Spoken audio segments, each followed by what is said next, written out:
Welcome back to Master 79. In this video we take on topic number 30, describe a place you would like to visit for a short time. We will cover the part 2 long turn and all 4 part 3 questions with brainstorming and full band 9 model answers. The model answers use an invented candidate, so copy the technique, not the content. First, the format. In part 2, the examiner hands you a card, gives you 1 minute to prepare, and then asks you to speak for between 1 and 2 minutes. You will not be interrupted. This is the only part of the test where you hold the floor alone, so the planning minute matters enormously. Here is the card, exactly as it is printed. 3 prompts to cover, and then 1 instruction to explain. Notice that the last line is not a bullet point. It is the heart of the task, and it is the part most candidates rush.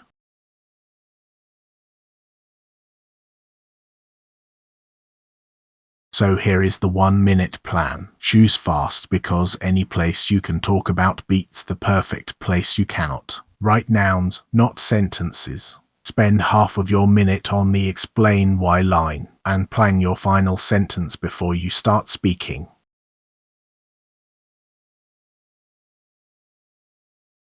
Bullet 1, where it is. Our candidate chooses Kyoto. Notice that the notes are just trigger words: Kansai region, bullet train from Tokyo, former imperial capital. On the right are the phrases those notes will turn into.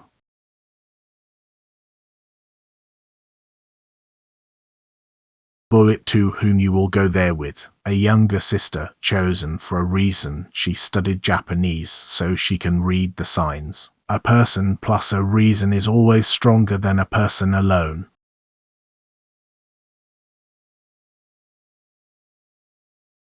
Bullet 3, what you will do there. 3 or 4 concrete images, each anchored to a time of day. Dawn at Fushimi Inari, late afternoon in June, and the maples in November. Specific beats general every single time.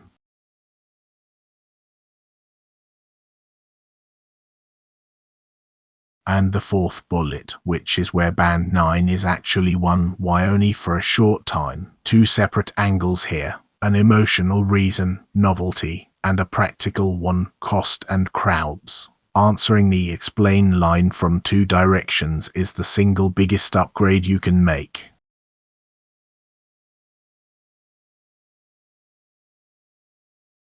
This is what the finished note page looks like after 60 seconds. 4 lines, about 20 words in total. That is all you need. A page of full sentences will only tempt you to read aloud, and reading aloud destroys your fluency score.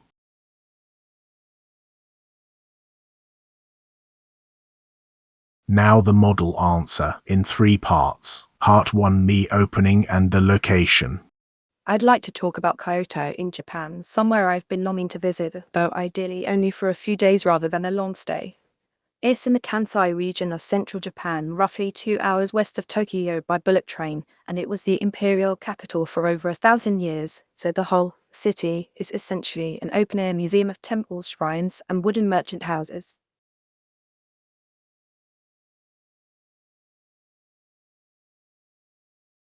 Part 2, who she would travel with, and what they would do there.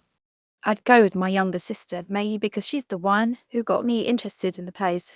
She studied Japanese at university, and she's been quietly nagging me about it for years. She'd also be a far better travelling companion than I would be on my own, since she can actually read the signs. As for what we'd do, I'd want to keep it fairly loose.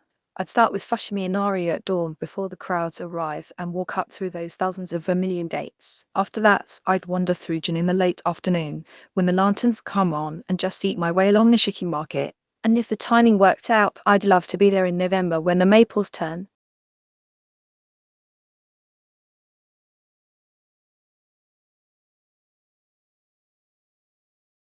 And part 3, the explanation and the closing line.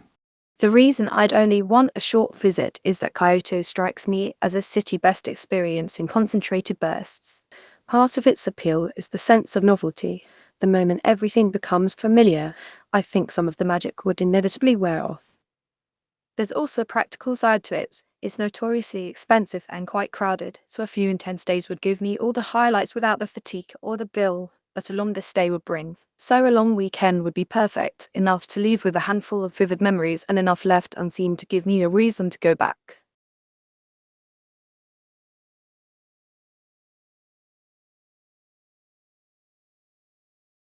Here is the whole answer on one page, so you can pause and read it. It runs to about 300 words, which is roughly 2 minutes at a natural speaking pace. Read it aloud once and mark where the reasons are.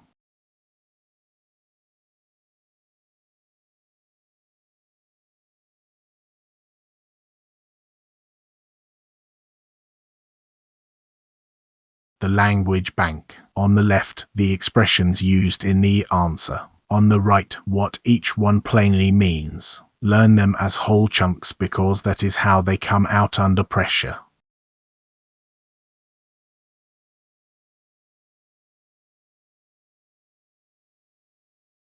Now part 3. The examiner drops the card and asks broader questions about the topic. Answers here should be about 40 to 60 seconds. Use the same shape every time. Answer, reason, extend, and then stop. Question 1. Do people prefer planned travel? First, the ideas.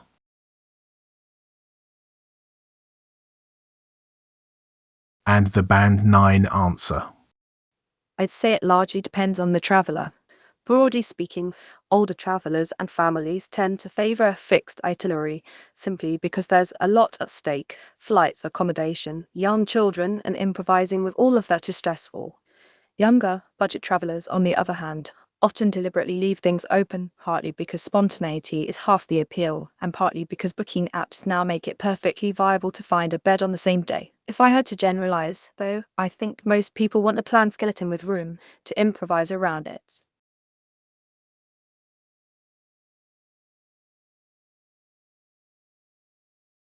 Question 2. Why do places with historical attractions develop tourism more aggressively? Here are the ideas.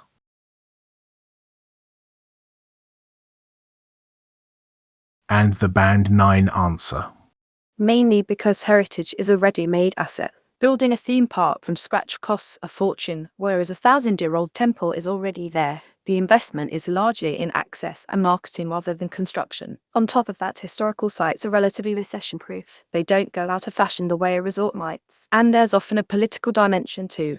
Heritage tourism generates revenue for restoration, and just as importantly, it lets a country project a particular image of itself abroad, so governments tend to push it hard.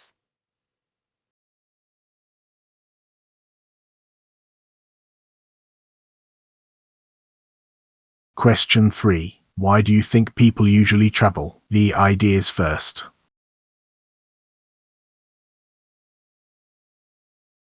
And the band 9 answer. I think the honest answer is escape.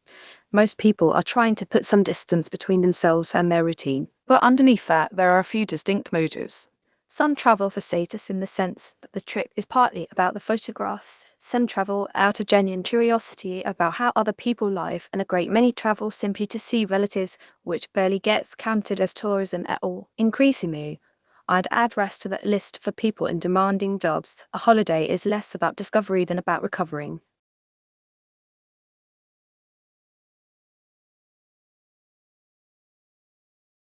Question 4. Note that the wording on the source card is not grammatical, so we have kept it as printed and flagged it. In a real test you would hear, why do people living in tourist cities experience more noise? Here are the ideas.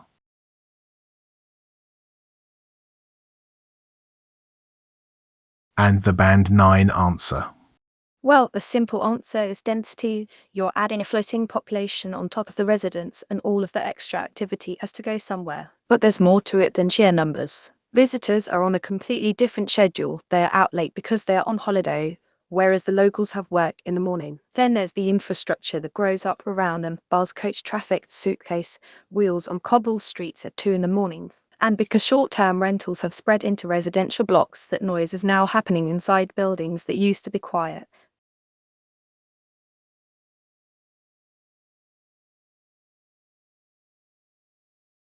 So, the part 3 shape one more time. Answer, reason, extend, stop. If you can do that 4 times in a row without rambling, you are already well above band 7. A word on the band. This is an internal quality assessment against the public ielts descriptors. It is not a certified examiner score, and pronunciation simply cannot be judged from a written model answer.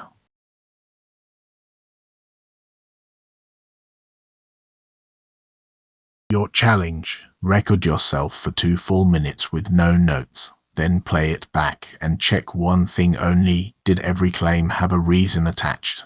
Then do it again with a place you actually know. Subscribe to bmaster79 and I will see you in the next one.